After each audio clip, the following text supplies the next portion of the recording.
Welcome to the Daily Dispatch. First up, the US State Department defended Pakistan's right to safeguard itself against terrorism, and we'll tell you what this means.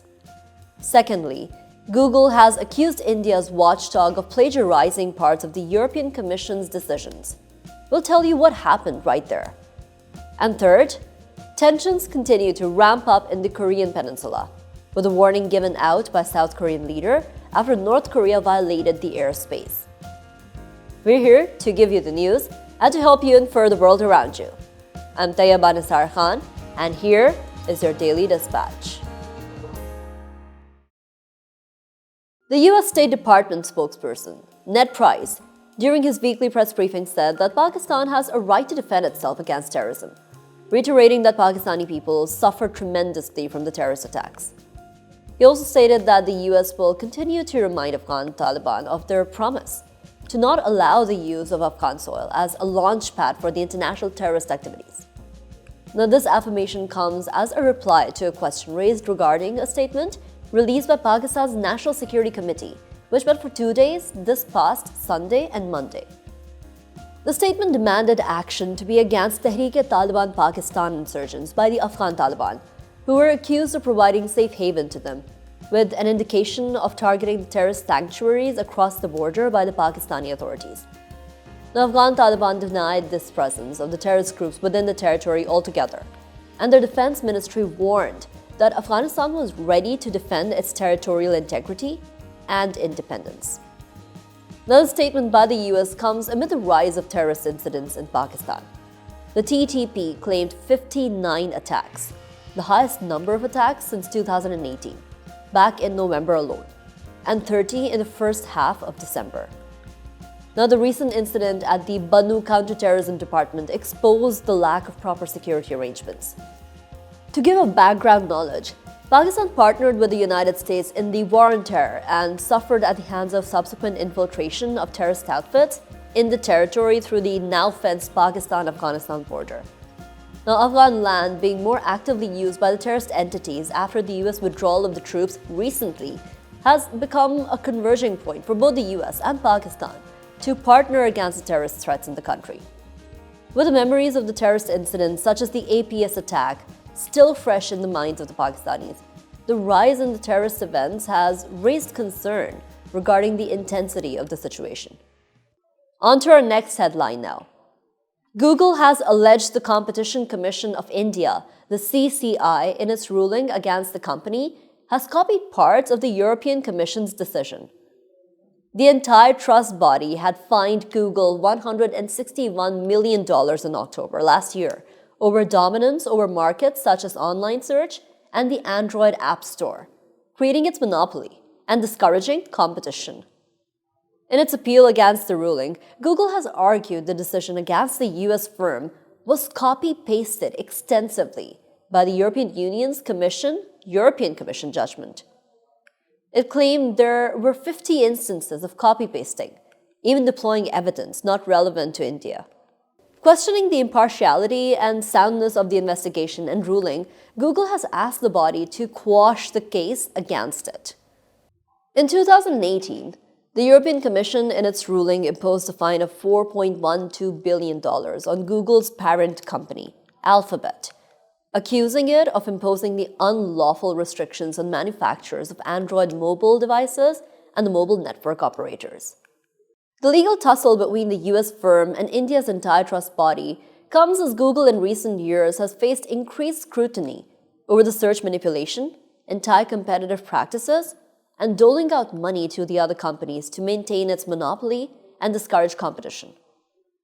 In 2020, 10 US states brought a case in Texas against the firm, alleging that Google's advertising practices violate the laws of their states.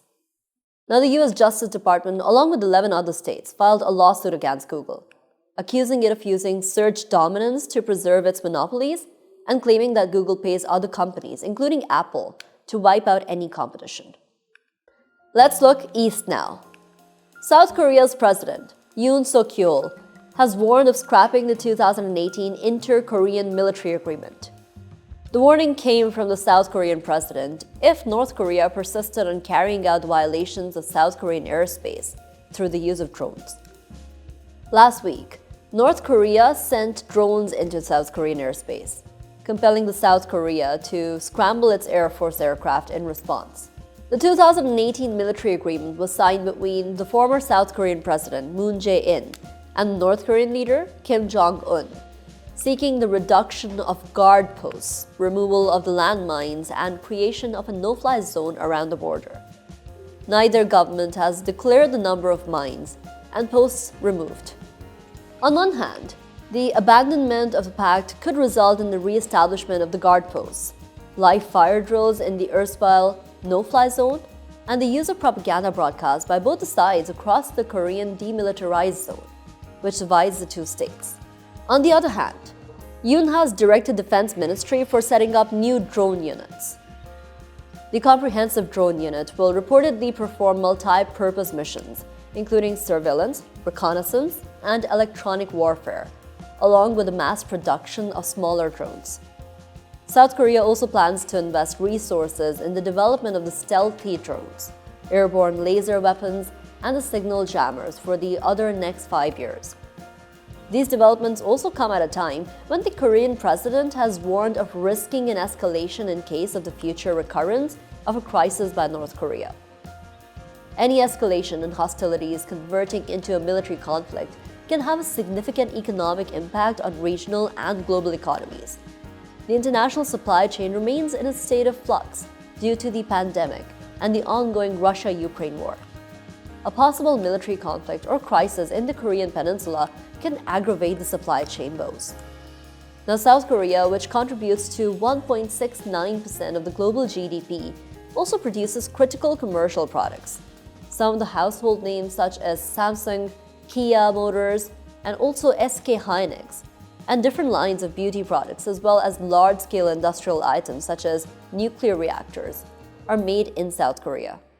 And now, the Palestine-Israel issue continues to gain international attention, as China and the United Arab Emirates have requested a public meeting of the United Nations Security Council over the recent developments at the Al-Aqsa compound in the occupied Jerusalem. The newly appointed Minister for Police, Itamar Ben-Gvir, entered the Al-Aqsa compound with an entourage of the armed personnel, raising concerns about the fragile security situation in the area. The move is seen as provocative by the Palestinians, especially in the light of the recent aggravations in the West Bank and the Al-Aqsa compound in particular. Ben-Gvir has also invited the ire of the Jewish politicians and the Israeli leadership for the move that is clearly seen as provocative by both Israelis and Palestinians. The Al-Aqsa compound is a holy site for both the Muslims and Jews. While the Muslims are permitted to perform prayers in the mosque, the Jewish tradition forbids entrance into the area, known as the Holy of the Holies, a place too sacred to be stepped on. It's safe to say that Ben-Gvir has heard the sentiments of the occupied Palestinians and the traditionalist Jews in one fell sweep this week. How the case is presented to the UNSC and what comes out of it remains to be seen. Any punitive action towards Israel will be vetoed by the United States, a permanent member and historic defender of Israel at the United Nations Security Council. And lastly, oil prices continue to drop. Yesterday, a 4% stump was witnessed, while today Brent crude fell $80.46 a barrel, a further 2% reduction. The decline in the oil prices is being attributed to shrinking demand due to the weak global economic activity. China has yet to fully recover from the pandemic as cases continue to rise, while the economic experts fear there are growing signs of the global recession. Now, the IMF has warned 2023 will be a tough year, as the US, Europe, and China show weak economic signs. The drop in oil prices means a significant income shift will be witnessed from the oil exporters to the oil importers, cutting the latter's import bill, creating more fiscal space and allowing them to cut the subsidies.